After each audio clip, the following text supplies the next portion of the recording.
It's a good look. Thank you. No problem. All right. So I'm Gahlord, Dewald. As I said in the previous session, for those of you who joined us new, I'm a web strategy consultant, and I write a column for Inman that comes out on Tuesdays. That's usually about technology or else whatever I feel like writing about that day. So welcome to the Tech Media Innovation track. We're talking about video today, or at this point in time. We just finished up an awesome conversation about mobile, which included an intelligent conversation about QR codes and all things. And so thank you guys for being here. It looks like we are completely packed. There's probably not an empty seat out there. If there is an empty seat, somebody raise a hand so that someone can sit. And there is one. There's one. Start. Let's see if we can get an arm wrestling match for that. So what we're going to do is we're just going to end up talking about video. I've got two awesome people here, but before we get started with that, how many of you are agents? Just to kind of get a sense here. A bunch of agents. How many of you are brokers? How many of you are vendors or consultants? People like me? Yeah, it's good to know. Okay. And how many of you have shot video in the last 3 months? How many of you have shot video on a cell phone or like an iPhone kind of device ever? How many of you have uploaded a video to YouTube or something like that? How many of you are really wishing you knew more about video SEO? You people are not allowed to ask questions about SEO in this session. No, I'm just kidding. You can, but it won't be as much fun to talk about the other stuff. So that gives us a sense of kind of where people are at, and I'm going to let our panelists kind of introduce themselves, and we've got some great stuff to talk about. And then I'll ask some questions, and then meanwhile, I'd like it if all of you thought of some good questions. Every single one of you is going to have to stand up and introduce yourself and ask a question. I'm joking. You know, I don't do that. But do think of a question. So I'm Kane. I'm a Senior Vice President of Houlihan, and Houlihan is a company, just look, you can't hear me? No louder? Okay. Located in Westchester, Putnam, and Dutchess counties. We have 24 offices, 1,000 agents, and we're the largest single independent brokerage in that area. Here today to talk about a new video channel, a media channel that we just launched called HLTV, and our new community videos. How's it going? I'm Christian Sir. I'm a co-founder of WelcomeAd.com. I might have to talk more quietly. catch up to us. Don't worry. Okay. So WelcomeAd started in the summer of 2006, and we answer the questions: how do you get content online, and what do you do with content once you have it produced and ready to go? So you started your own channel. Why did you start your own specific channel for video instead of doing something else? What was the thinking that kind of led to that? Well, in 2010, we launched our new website, and then we realigned our social media strategy. So we thought, where would we go next? What were we going to do? What was going to make us create more conversation? Something a little different, and something that was very consumer focused. So we decided to launch our own media channel in 2010. Can you describe a little bit what kind of video you put on that channel? Is it all pictures of houses, or is it? Well, that was actually the challenge. The challenge was what kind of content we wanted to put on the videos. And we decided that we did not want it to be a commercial for Houlihan Lawrence. We didn't want to use Houlihan Lawrence as agents and principals. We wanted to speak to the communities that we serve. So we decided to do community-based videos talking about beautiful communities where our offices are. So could you describe what a typical video is? They're Voiceover and they're mini documentaries. They only have local residents, mayors, town historians, a couple of houses, local attractions, but they really are a 2-minute mini documentary that is really done to sort of capture the essence of each of the communities. sort of like what it's like to live in Athens. What it's like to live there and speaking, and the people who are there speaking from their heart.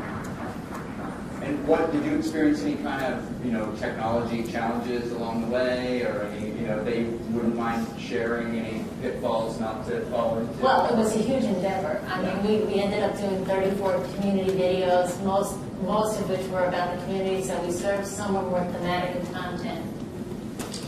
We started 2 months before we even started filming the project with playbooks that we asked our managers and our agents to talk about the essence of the community, line up 8 to 10 people that they thought could best represent the community, and then also feature a few homes, attractions, and places of interest within the communities.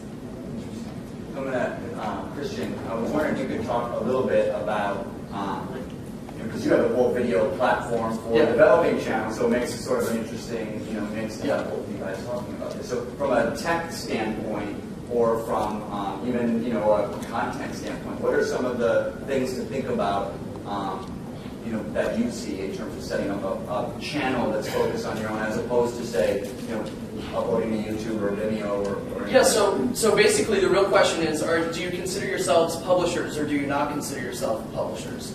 If what you're doing is using and creating content to generate an audience on your website or to basically build up viewership on your website, then you're basically a publisher.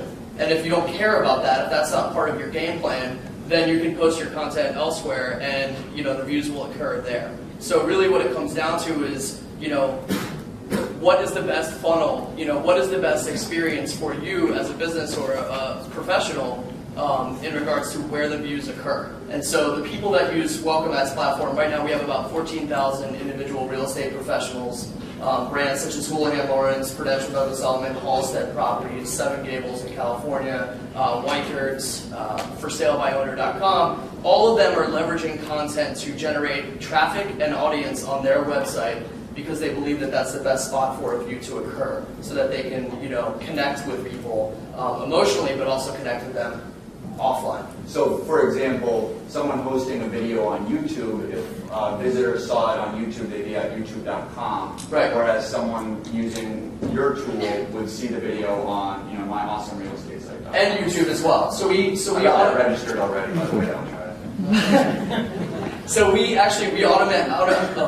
automatically distribute video content from our platform to YouTube. So, as a large firm, for instance, all of your agents will have access to all the tools that they need to succeed with video content. They can distribute videos to their individual YouTube channels as well as Facebook fan pages, Twitter, Pinterest, their MLS, for instance. Websites, their own websites. Exactly. But the goal with our platform is to basically establish the content on your site and throw up a huge wide net or bat signal pulling people into your website. So you want the traffic to be going from YouTube or other places to your own website, as opposed to spending a lot of time building content for YouTube or other places. Well, the goal of our users is typically to generate as much buzz on their website as humanly possible, but to ignore YouTube would be absolutely ridiculous. Right. The content needs to be there, there's no question about that, but in relation to Google, YouTube is not really a search engine, in the traditional sense. People find content on YouTube, they watch content on YouTube, and then they watch other content on YouTube. Google, basically sends traffic to publishers' sites based on ranking algorithms. So that's where the real difference is. When you were making the videos for your channel, what was the conversation like in terms of the quality of video? This is something I hear a lot about, in terms of should we just shoot from the hip and have someone talking, or what was that? Obviously, your brand is looking at a certain kind of high level thing. What was the quality? We wanted quality videos. We wanted professional videos that could represent the brand and that were part that represented us. And we knew if we were making these mini documentaries and we were going to feature them on the website and on the front page of the website, that they had to be professionally shot, and also the content had to be authentic. And that was a really big, and that was a really huge challenge for us because we knew the consumer would respond better to authentic content than a commercial. So how did you manage that sort of scripted approach. On one hand, that might not perhaps not be as authentic too. Was that? Well, we had the playbooks. We created the playbooks, and then 1000 Watt Consulting, which is our media consultant, actually interviewed probably hundreds of people. 16 billion people. That's a lot. You guys definitely shot a ton of footage, right? We shot 500 hours of That's video. amazing. So Yeah. 500 hours of footage for how much actually ended up on? 34 videos, 2 minutes long each. So that's like sort of a ratio. A lot of it ended up on the cutting room. A lot of it ended up on the cutting room floor, but we have learned that you can never shoot enough B-roll because so many of the people, That's true. so many of the people that we thought were ready for prime time were not ready for prime time once we saw the videos and started to edit them. That's probably a gold mine tip right there. To shoot way more. If you're going for quality, shoot way more video than you think you're going to need, because once you see it later, it was. So you didn't have to panic in those situations. No, we didn't have to Moved on. panic. We did have to redo them and retool them. We had to edit them a lot. We had to make sure things were spelled correctly. In some towns, we had to go back and reshoot. Totally, we felt we did not capture the essence of the town. So we learned a lot. How about finding the videographer? Because obviously, it wasn't one of your agents or you No, hired? 1000 Watt they found the crew for us. There were 15 crew members in all. We had 3 different crews working simultaneously from the end of June until the 4th of July for 10 days. They shot, and I mean, it's a large regional demographic. They shot Westchester, Putnam, and Dutchess counties. 3 different crews with writers, producers, videographers, all going around, and we did not have them accompanied by anybody from Houlihan Lawrence. So they had to be so well prepared before. So they were just handed the playbooks? They were handed the playbooks, and most of the people who were there came from California. So they couldn't believe the beauty of Westchester, Putnam, and Dutchess County. So they were so enthusiastic about the They were project. experiencing it for the first time. Yeah, they were experiencing it for the first time themselves. So they were so enthusiastic about the project that we feel that their enthusiasm shows in the videos. So, are there any particular things, since you sit in a spot, Christian, where you can see a lot of different people utilizing video on the video platform, are there some specific, good things and maybe not so good things to do when developing your own sort of video chip? If someone out here was to try to say, okay, I want to go home and make a video channel and I'm going to do all these things, from your perspective, what are some of the examples of good and maybe not so good?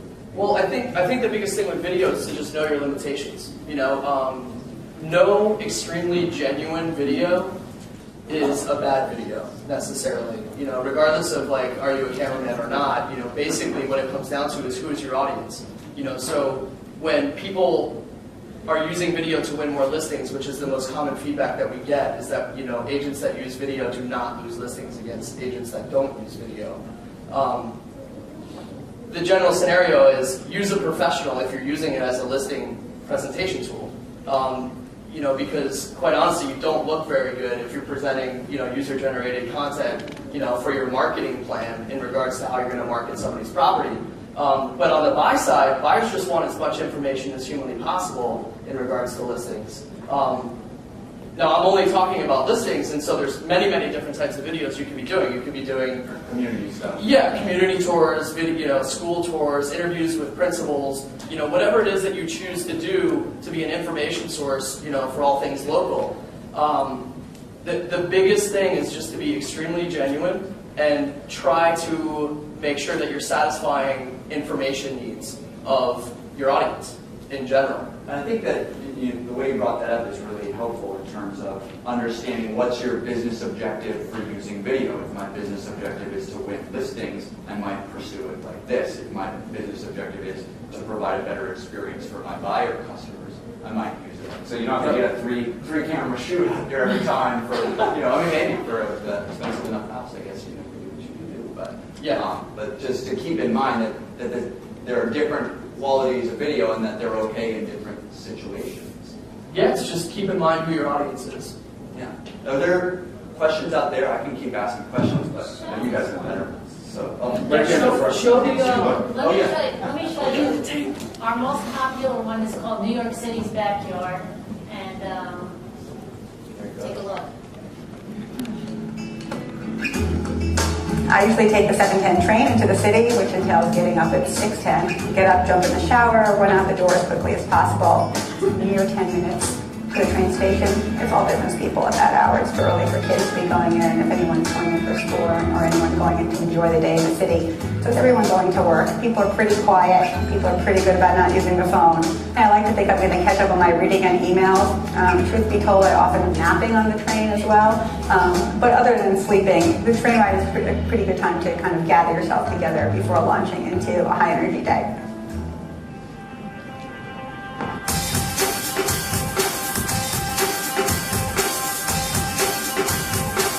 From Grand Central, it's about a 15-minute walk to my office, straight shoot across 47th Street. Where I work is extremely high energy. It's always on. It's always coming at you from every direction, no matter where you look. And sometimes that's a great feeling, and it's very energizing. It's a great thing to get into that. I would hate to ever lose that part of my life.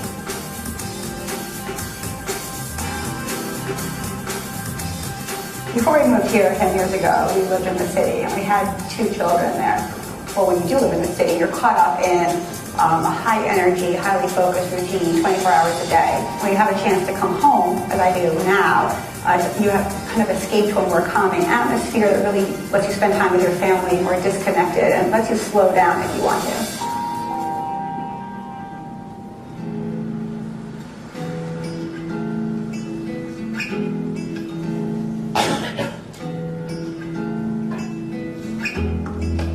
It was pretty clear to me that after the kids had gotten past the baby stage, they needed to be able to play around outside. They needed a backyard. They needed good schools where I didn't have to stress over private, where do they go, where do they get in. And again, letting them be able to run around in the backyard without my having to oversee their every move just became the most important thing for us.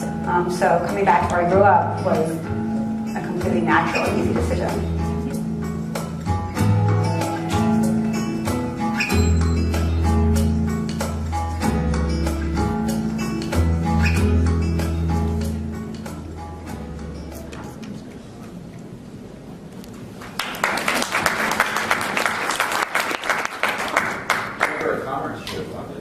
They should have funded it. They'll pay you. You just gotta call them a lot. It's amazing what happened. The minute we launched this video and a few others went viral immediately, and it was posted, a local Larchmont blog post. The blogger wrote, nice pictures of the Sound Shore, great video, but how did she get a seat alone on the train? But that's when we knew we achieved our goal, because that's what we wanted. We wanted to be part of a real conversation, not a real estate company promoting itself. Right.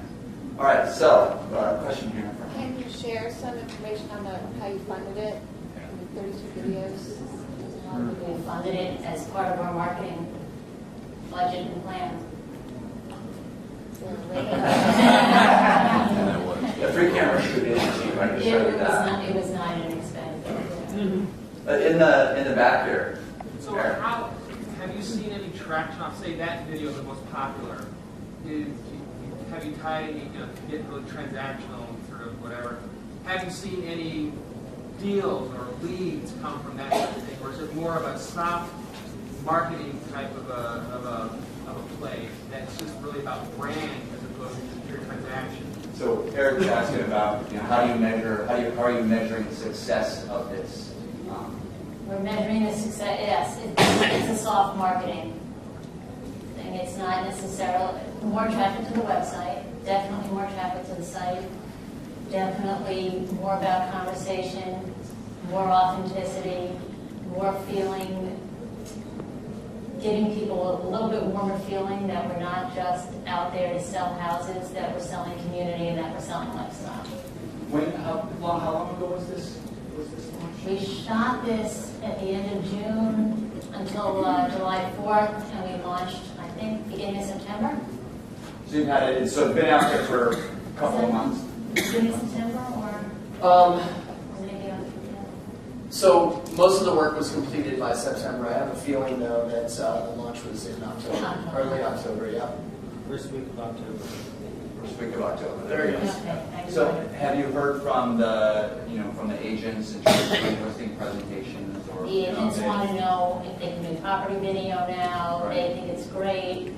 They want to know how they can take this and make this part of their platform. What do you tell them when they ask that? Well, You open a can of worms? we have opened a can of worms because they want to be on the HLTV platform, and that's a very different platform than an agent video, which is more self-promoting. Are you going to launch a second agent video platform? We're not sure yet what we're going to do. We know we're going to do more local video, get more hyper-local. People want to see restaurants. They want to see real lifestyle things. We're going to do that. We're also going to do a lot of property video. So there's got to be more. Yeah. Right there. Do you think that in a hyper-local setting, that less professional video can be as effective or could be effective? Christian? Can it be as effective? Maybe not They don't as have a microphone, so you could repeat. Okay, so I think the question was, can user-generated content be as effective as professionally created content when you're talking about hyper-local? Yeah, well, I mean, just even as you say that, I realize the answer is actually no, but... Thank you for answering that. I do think that the question of, because I'm sure when all of you heard that she had a 3-camera shoot up there, how many of you said, I'm not going to do a 3-camera shoot and ship some people from California? Said that. I mean, unless you're in California, maybe that's easier. But, so the question of how high or how low quality, that's a constant question we have around video. Yeah. Christian, I'd love to hear some of your thoughts on it. As soon as you asked me the question, it really struck me that real-time information is extremely powerful. So if you're talking about user-generated content, to create real-time updates, that you're broadcasting out to Twitter and Facebook or wherever it is that you want to be an information source, I think there's a really strong argument for user-generated content in that regard. Because quite honestly, like a post-production takes time. And if it's something that needs to be broadcasted out, right then and here and now scenario, user-generated content can do very well for that. As far as the argument between professional and user-generated content in general, it really depends. Are you building and maintaining a personal brand or a larger brand, or does your audience just, again, it comes down to your audience. How effective is what you're doing going to mean, or what is the meaning of what you're doing for the people that are viewing your videos? Want to get that woman right in the middle. I actually, just to add a perspective, and not really a question, but I work with Houlihan Property in New York, and I'm an agent broker, and I do a ton of videos, and I think that there is a middle ground between like the flip cam and the 3-camera shoot, because at Halstead, we probably do more video than most anyone I've ever seen. We have like over 600 on our channel, and I've done a bio video and I do property tour videos of every one of my listings. Not only is it one-week listings, it's sold properties for me, and they're all professionally 1-camera shoots. And I can, without hesitation, say that it has improved my business and sold apartments for me here in the city and won me clients from other brokers even. So the woman from Halstead says she's shot a ton of video that is not on a flip cam, but not a 3-camera shoot, and that it's definitely working for them. Just to ask a geeky tech question, what are you using to shoot? We work with a production company here in the city that they use like a high definition professional camera, so it's not like me and a friend going to do the tour. And they do all of our videos, and we have a range of content. So our economist does a market report show every quarter when he releases the market report. We have videos with our sales manager, like 20 questions. We have neighborhood tours. I mean, the Halstead Property TV channel, and they have it on the Halstead website and on YouTube and on their Facebook page. So it's really well integrated. and I post them on Facebook myself. I give DVDs to sellers. I mean, it's high quality, which has for me been the issue of, do I want to take a flip cam and do micro local? Right, you don't want to do the flip cam. You want And something. detract from that, but it's been a real boost. So I think there is that middle ground, and there are so many independent production teams with good quality cameras that you can find wherever you are. Did you find the team that you worked with did you do that yourself, or how did you find that crew of people? Halstead brought them in, but I've actually referred them to friends of mine in businesses other than real estate for videos for their website, and all of them have seen similar results, like across whatever industries that they. And working with them has been, you send them a list and they go shoot the stuff. How does that process? If I get a listing, because if I'm going to spend money to market a listing, video is the first thing I do. If I have to spend money in one place, I spend it on video. I call with them. I don't ever. Every agent in my company who does video does it differently. Okay. Personally, I don't script them. Right. They come to the apartment at a time we set up, and we'll just do a walkthrough of the apartment. They'll shoot B-roll, and then one of them is the cameraman, and then the producer. And before we start shooting, he'll say, "Okay, why don't you walk into this room and talk about whatever you want to talk about?" And I kind of think about, what do I want to say? I mean, it's like I'm showing, like I'm doing a showing, basically. So basically, the crew came to you from Halstead, and they've been pretty easy to work with, and everybody kind of works with them differently, and that's working out. It's working out great for you. That's there are in every city, and I've met other people who do similar businesses in New York, but as well as in any city. There are people who study film who have professional cameras, and it's pretty easy to find, I think. So the barrier isn't finding cost-effective professional crews. I think whether you want to do property tours, the video that Houlihan Lawrence did, my mom used to work for them actually. So, they're a great company, and I know them for a long time. So that's, I think, one approach. But I do think the property tours, the gentleman who asked about more tangible results, I see very tangible results. Let me put it that way. And we're looking we're going to use a similar solution for our property videos as well. Maybe that you guys could team up behind the scenes. I think we maybe team up and hiring a similar company. Right. Oh, we got one in the back row. Can you ask how much you pay per video?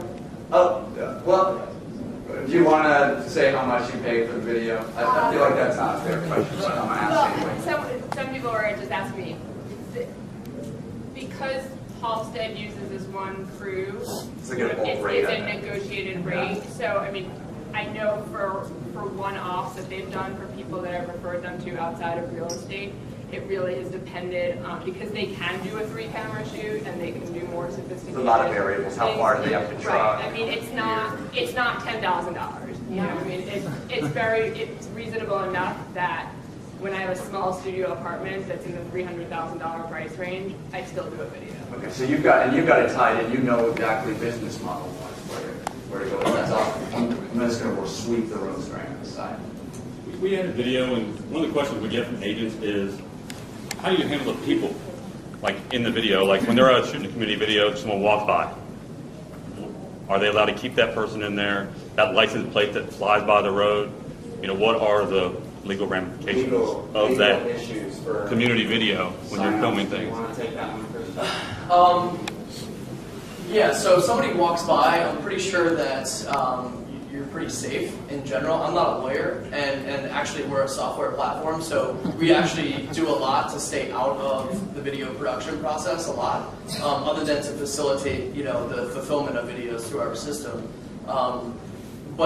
But in general, I think I'm not really the person that's qualified to answer the question. Ask your lawyer. How did they handle? Did that come up in your production? It did. It came up in the production. Well, that's why we decided to take it on ourselves and do it ourselves with professionally done, but not through the Chamber of Commerce and not through the different towns, and to do it ourselves. Most of the time, again, I'm not a lawyer, but a good production crew is going to be able to advise you on that. Someone who's a member of like the union for cinematography stuff, the DP Guild or whatever, they're going to be able to help you with that. And know, you can ask your lawyer, but we all know the lawyer will say, don't ever do anything, don't leave your house, don't talk to people. Well, sorry, unless Eric, you can get a special sign out from Eric Kern over there. Wait. I am a lawyer, there's no privacy issue. There you go. All right, thanks, sir. Saul, yes. I was just going to add, you know, I mean, I know you did the high tech, but you can actually do a lot with an iPhone. They now have stabilizers, and there's a lot of things, tools that you can put onto an iPhone. In fact, a production team just did a whole movie, produced a whole movie on the iPhone, which is supposedly coming out, and it was all over the web a week ago or so. Technology is constantly It is, so you don't improving, need to spend, I mean, you know, I would say if you're that close to your project, bring in somebody else to look at your video, and if they say, hey, you know, kind of looks like crap, it probably does. Yep. But, you know. I think at the point that Christian brought up earlier about where it ends up being a trade-off between how quick do I need to release this versus how high a quality. And those things tend to be, you know, if you can take 6 months to do it, then you do it with the highest level. And, you know, like Christian was saying, that there's plenty of arguments for people to shoot video with their phone. In fact, we have mobile applications that allow you to shoot videos and attach it to an exact location, and then hit our system where distribution occurs. And there's actually companies out there such as HD Hat that basically will edit raw video files. So what you do is you upload video files that you've shot, and they edit it for a very low price, actually. So you know, they can take really crappy footage and make it actually quite nice. Yeah. Some Photoshop. What's the name of the company? That HD Hat. HD Hat. HD Hat. Yep. All right, I'm gonna keep sweeping across. Yes. I have done some video, and I put the project up on Local Maps project board. And initially, it took a while to get some responses in, but they were emailed to me.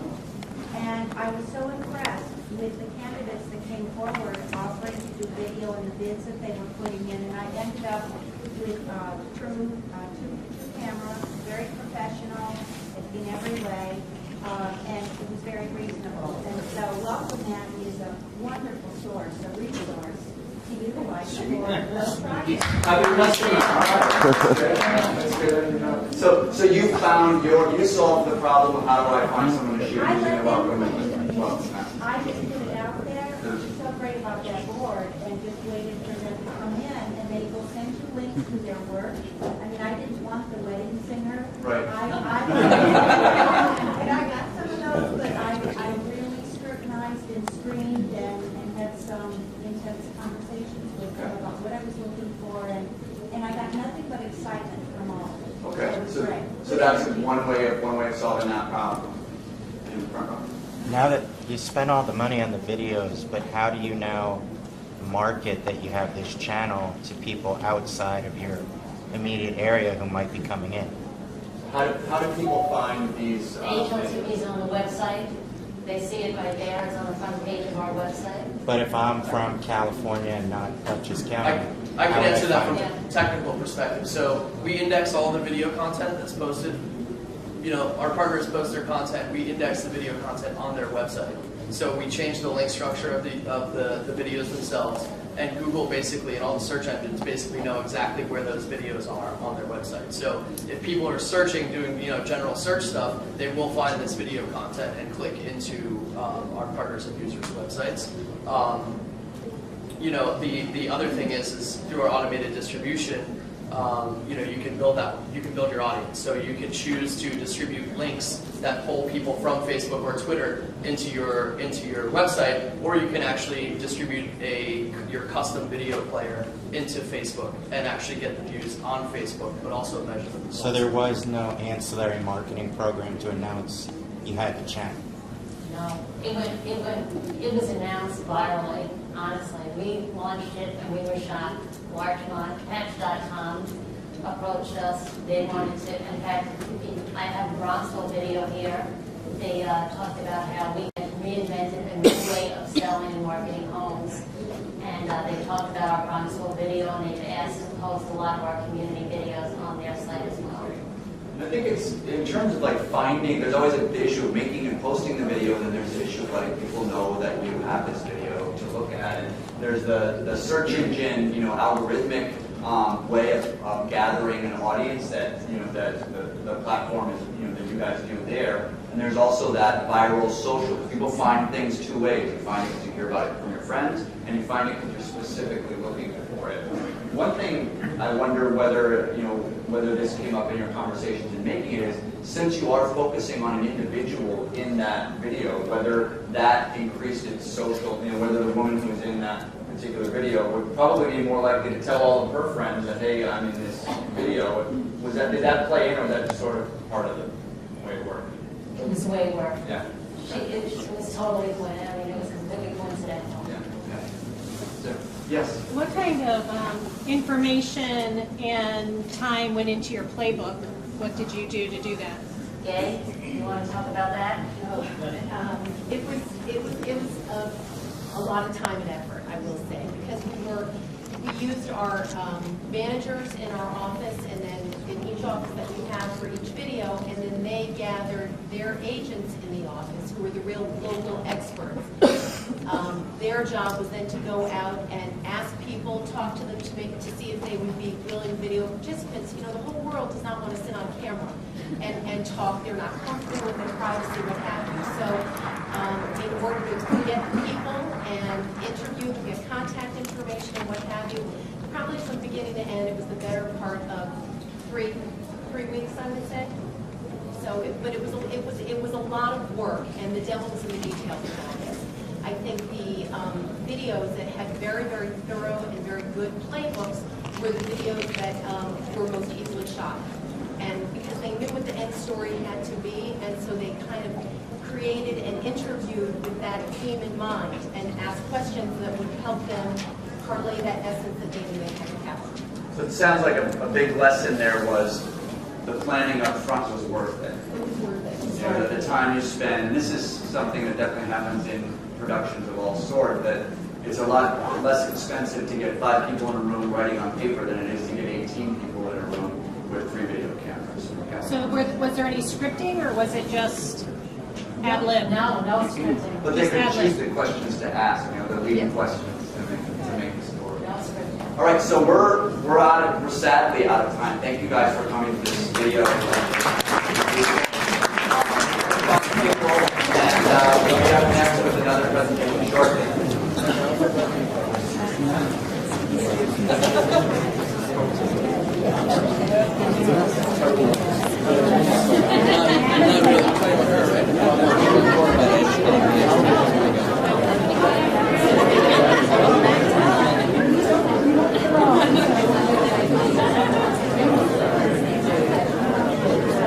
Yes, so we have.